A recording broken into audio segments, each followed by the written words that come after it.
Assalamualaikum, I'm your guide to unlocking the world of learning and exploration. In this psychology lecture number 1, we will cover meaning, definition, scope and goals as well. सबसे पहले देख लेते हैं meaning of psychology क्या है, ठीक है। Psychology basically 2 Greek words का जो है ना कॉम्बिनेशन है, ठीक है। सबसे पहले इसमें आ जाता है साइकी, सेकेंड आ जाता है लोगोस। साइकी का मतलब होता है सोल, माइंड, ठीक है, या फिर बिहेवियर, और लोगोस का मतलब है स्टडी या फिर नॉलेज। यानी कि साइकोलॉजी का मतलब है स्टडी ऑफ सोल, माइंड या बिहेवियर। क्योंकि साइकोलॉजी जो है वो बेसिकली एक्सप्लोर करती है थॉट पैटर्न को, ठीक है, ह्यूमंस के। इसके अलावा वो इमोशंस को जो है एक्सप्लोर करती है, इंडिविजुअल के एक्शंस को एक्सप्लोर करती है कि कोई भी इंसान किसी स्पेसिफिक सिचुएशन या स्पेसिफिक इवेंट में किस तरह से बिहेव करता है, ठीक है। अब एग्ज़ाम्स हैं, ठीक है, फॉर एग्ज़ाम्पल, और कोई जो है उसके लिए मोटिवेट होगा, ठीक है, कोई जो है वो स्ट्रेस ले रहा होगा। यानी हर इंसान की परसेप्शन जो है वो डिफरेंट होती है, तो इसीलिए वो डिफरेंटली बिहेव करते हैं, एक दूसरे से डिफरेंटली रिएक्ट करते हैं। इंसान का थॉट पैटर्न, उसका बिहेवियर, उसकी इमोशंस, यही चीज़ें जो हैं इंसान को एक दूसरे से मुख्तलिफ बनाती हैं। साइकोलॉजी में बेसिकली हम लोग ये देखते हैं कि कोई इंसान रिएक्ट कर रहा है तो वो क्यों कर रहा है। एक इंसान अगर बार बार एक ही उसको सोच आ रही है, रेपिटेटिव थॉट्स आ रही हैं, तो वो क्यों आ रही हैं, ठीक है। मतलब हम लोग हर बिहेवियर के, हर एक्ट के हम लोग कॉज देखते हैं, ठीक है। हमें एक एग्ज़ाम्स में ही क्यों स्ट्रेस होता है, ठीक है। कुछ चीज़ों को लेकर कुछ लोग मोटिवेट होते हैं और कुछ लोग स्ट्रेस में क्यों चले जाते हैं। बेसिकली हम लोग इसमें ये चीज़ देख रहे होते हैं कि हर चीज़ का एक बैकग्राउंड क्या है, इसकी कॉज क्या है, क्या वजह है जो हम लोग इस तरह से बिहेव करते हैं या हम लोग इस तरह से सोचते हैं, या हमारे इमोशंस जो हैं वो क्यों चेंज होते हैं, हमें मूड स्विंग्स क्यों होते हैं। इन सब की रीज़न्स फाइंड आउट करने में हमें साइकोलॉजी हेल्प आउट करती है, ठीक है। हम लोग बिहेवियर को डीपली अंडरस्टैंड करते हैं, आइडेंटिफाई करते हैं, प्रिडिक्ट करते हैं। आ जाता है डेफिनेशन ऑफ साइकोलॉजी, ठीक है। डेफिनेशन ऑफ साइकोलॉजी में ये है, साइकोलॉजी को साइंटिफिक स्टडी कहा जाता है क्योंकि वो ह्यूमन माइंड और बिहेवियर को डीपली अंडरस्टैंड करने में हमें हेल्प आउट करती है, ठीक है। और साइंटिफिक स्टडी कैसे, वो इस तरह से क्योंकि ये हमें एक न्यूमेरिकल डाटा प्रोवाइड करती है किसी भी पर्सन के लिए, ठीक है, किसी भी पर्सन के बारे में। फॉर एग्जांपल, एक स्ट्रेस का पेशेंट आता है, हम लोग उसके ऊपर एक कुछ साइकोलॉजिकल टेस्ट होते हैं जो कि अप्लाई करते हैं, जिससे हमें पता चलता है कि इस पर्सन को स्ट्रेस है क्यों, ठीक है, क्या कॉजेज़ हैं।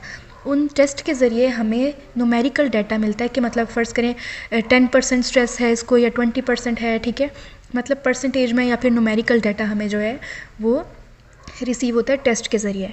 इसीलिए ये न्यूमेरिकल डाटा है तो ये साइंटिफिक है।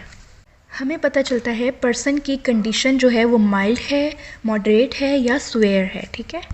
इसलिए साइकोलॉजी को कहा जाता है कि ये साइंटिफिक स्टडी है of the human mind and behaviour, ठीक है, क्योंकि इससे ये हमें हेल्प आउट करती है कि हम लोगों को डीपली अंडरस्टैंड करें और हम उनको समझ सकें कि लोग कैसा सोचते हैं, लोग कैसा फील करते हैं, और डिफरेंट सिचुएशंस में डिफरेंट पीपल किस तरह से रिएक्ट करते हैं।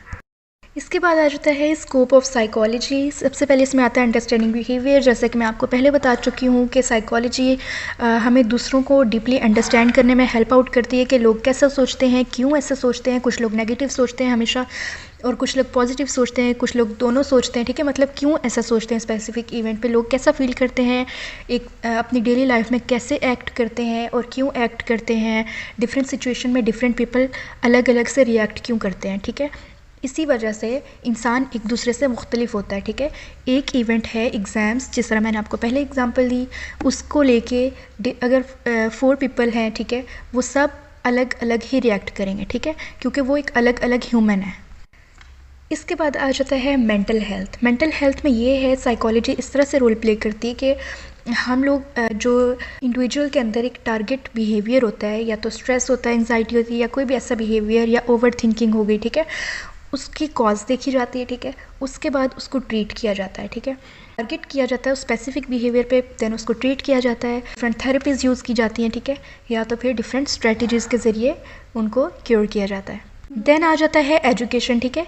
एजुकेशन में ये है साइकोलॉजी इस तरह से रोल प्ले करती है कि जो टीचर्स होती है ना, वो जब अपनी इन्फॉर्मेशन स्टूडेंट्स तक पहुंचाती हैं तो कुछ स्टूडेंट्स को समझ नहीं आती, ठीक है, इन्फॉर्मेशन की, वो सिर्फ सुनते हैं, समझते नहीं हैं, अंडरस्टैंड नहीं करते। तो साइकोलॉजी टीचिंग मेथड के लिए बहुत हेल्पफुल होती है, उनकी टीचिंग मेथड्स को इन्हांस करती है, ठीक है, जिससे स्टूडेंट्स जो हैं ईज़िली जो टीचर्स मतलब कन्वे करना चाह रही होती है अपना मैसेज, अपनी इन्फॉर्मेशन, डिटेल्स, वो स्टूडेंट्स जो हैं वो ईज़िली अंडरस्टैंड कर सके, ठीक है, और उसको याद रखें और जब ज़रूरत पड़े तो उसको यूज़ भी करें। यानी कि ये लर्निंग में बहुत बड़ा रोल प्ले करती है साइकोलॉजी। इसके बाद आ जाता है work place. Psychology work place में किस तरह से वर्क करती है कि जो एम्प्लॉयज़ हैं, जब बॉस, ठीक है, या हेड ऑफ डिपार्टमेंट या फिर ऑर्गेनाइजेशन वो अपने एम्प्लॉयज़ को मोटिवेट करेगा, ठीक है, उसके एम्प्लॉयज़ सेटिस्फाई होंगे अपनी जॉब से, एक ऑर्गेनाइजेशन के अंदर उनकी सब डिमांड्स पूरी हो रही होंगी, वो बिल्कुल सेटिस्फाई होंगे।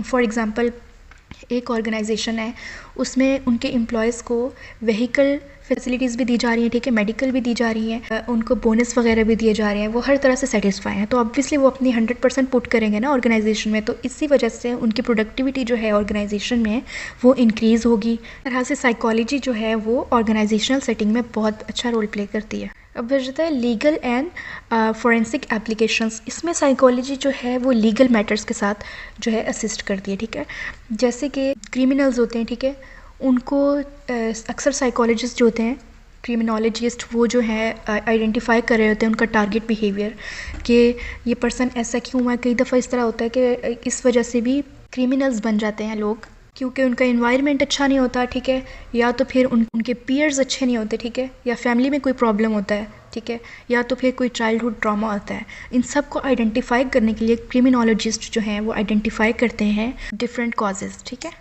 इसके बाद आ जाता है गोल्स ऑफ साइकोलॉजी। इसमें भी सबसे पहले अंडरस्टैंडिंग पीपल है, वही चीज़ आ जाती है कि लोग क्यों इस तरह से बिहेव कर रहे हैं, उनका माइंड किस तरह से वर्क कर रहा है, ठीक है, इन चीज़ों पर फोकस करना, जिस तरह से मैंने आपको पहले बताया था। प्रिडिक्टिंग बिहेवियर भी वही कि एक इवेंट को लेके डिफरेंट पीपल जो हैं वो डिफरेंट रिएक्ट क्यों करते हैं, ठीक है, हर किसी को इवेंट एक ही होता है लेकिन हर किसी की परसेप्शन डिफरेंट होती है, इसीलिए वो डिफरेंट परसीव करते हैं और रिएक्ट भी डिफरेंट करते हैं। इसके बाद आ जाता है इम्प्रूविंग मेंटल हेल्थ। जो लोग अपनी मेंटल हेल्थ को लेकर बहुत स्ट्रगल कर रहे होते हैं तो साइकोलॉजी उनके लिए बहुत हेल्पफुल होती है, ठीक है, उनको एक बेटर फील करवाती है।